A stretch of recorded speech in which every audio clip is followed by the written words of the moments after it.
James here again. How to get 1,000 subscribers on YouTube 2022. Now there's one thing that I want you to think about. Now that is we want to differentiate between subs and views. Now it seems counterintuitive to think of them separate and also think, well, yeah, they are separate. But there's one thing to think about.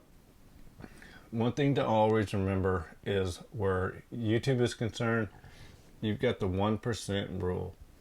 And that is, for the most part, all things being equal, if you're getting views, if you're doing everything that you need to be doing, that 1% of your views will become subscribers. And we're going to talk about what goes into that and why is that number.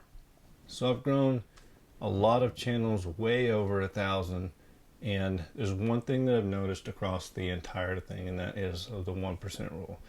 And as I just said, it's about 1% of your views will become subscribers. Now that's going to fluctuate up and down depending, but that's a good average. And if you can get that, that shows you that you're doing everything else right, because you're going to get views, you're going to get engagement. But one thing you need to think about when it comes to subscribers is that's where the content is king. You have to frame it in such a way that people will be wanting to come back to your channel. If you're an entertainment channel, that means that you have entertained them well enough that they want to see more of your content. They want to see the next episode of maybe you're doing a series or the next part of a game that you play. So you want to trigger a response that makes people not want to miss your next video, because that's really the only reason that somebody would have to look forward to your next video. Or sometimes a subscribe is a reward for your hard work. Generally, we don't go out of our way just to subscribe to a lot of different channels, but that's not the case always. It can be a reward for a good video, and in the YouTuber niche, that is a reward for, hey, that helped me a lot. Maybe I'll reward you with the subscribe. Now, I don't recommend going for the subscribe for subscribe type things. It will come naturally, and you will see that you can actually be above that 1%. So as a general rule, it seems like a lot, but it will come faster. If to get to that 1,000 subscriber mark, you may need to get 100,000 views, and 1% of that is 1,000. But if you think about it a different way, every 100 views is one subscriber. So when you think about it like that, then as you're growing your channel and you've got 30 or 40 views a video, you start to get more and more. And as you get 3 or 4, 500 views on your channel, well, you'll start to see your subscriber count grow. And it's best to let that happen organically. And that happens by regularly publishing content, because if you just publish 3 videos, unless they're absolutely fantastic, why would anybody subscribe? There's actually really no reason for a subscriber. Now, views, you could have 10 million views, but if it's just on, like, you did 2 videos, one went viral, the other got 10 views, well, is there an incentive for them to subscribe? Maybe not. And that really is because subs or subscribers, subs, we'll just say it like that, it's not a one-to-one relationship. It's not a one-to-one ratio at all. But if you churn out regular content, regular videos on the same subject, people are going to be more likely to subscribe, because they know that you're going to keep putting out videos and it's not a one-off, one-and-done thing. And this is where you want to come with your top level content. You want to give away everything that you possibly can, just like I'm doing in this video. I want you to see the best way to do it. I want you to know how to get to 1,000 subscribers fast.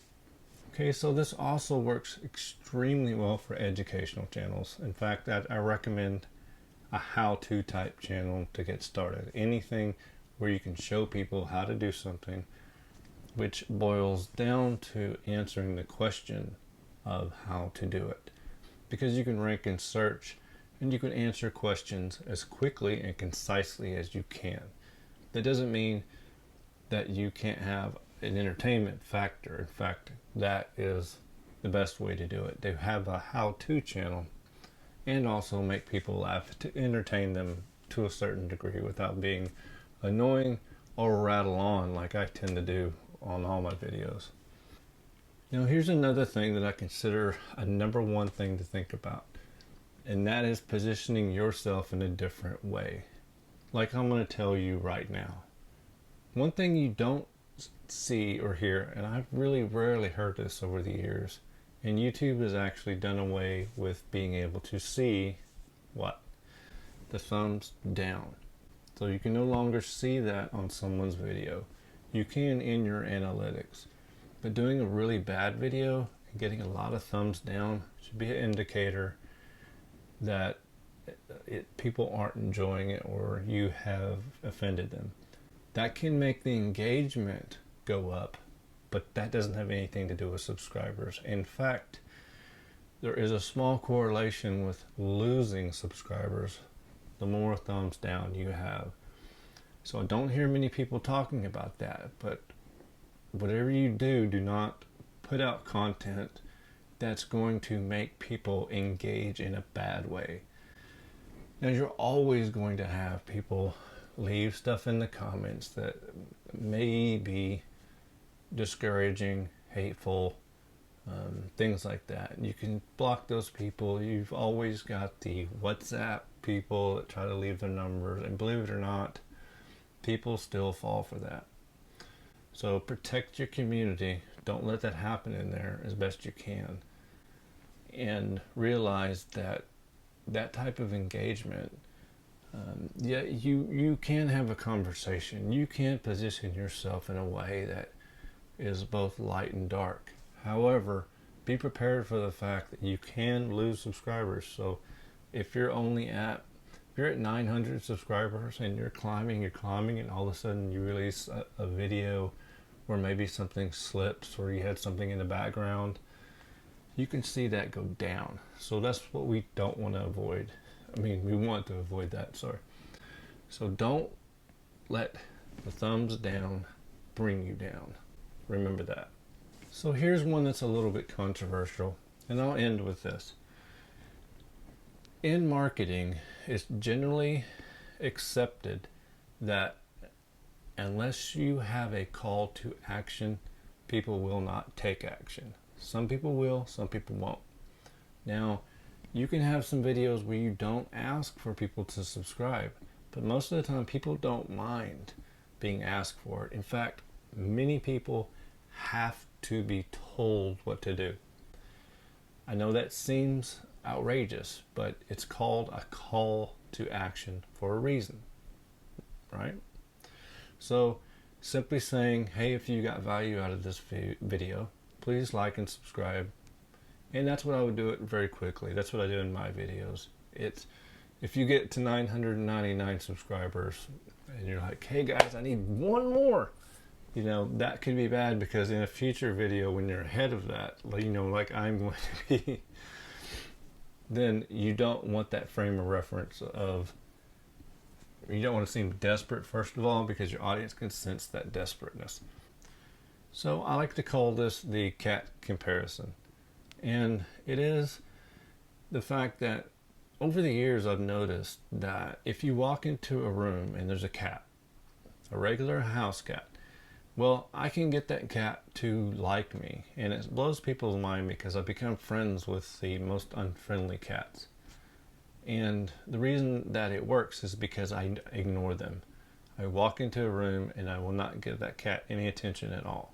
And the way that's different is people that want to give attention to the cat, is the cat wants to be the one to blow you off.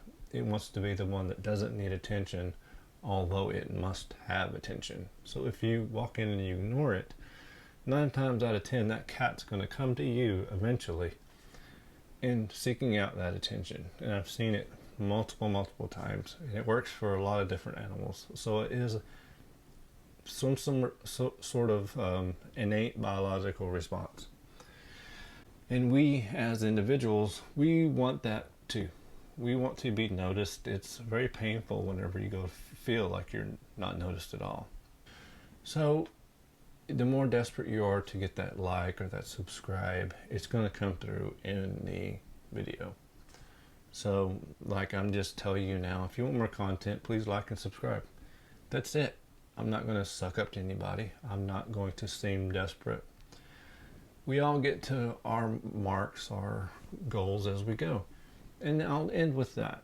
As you climb and get more subscribers, just realize what you're doing and what you're not doing. And sometimes you might see that the less you try, the further you go.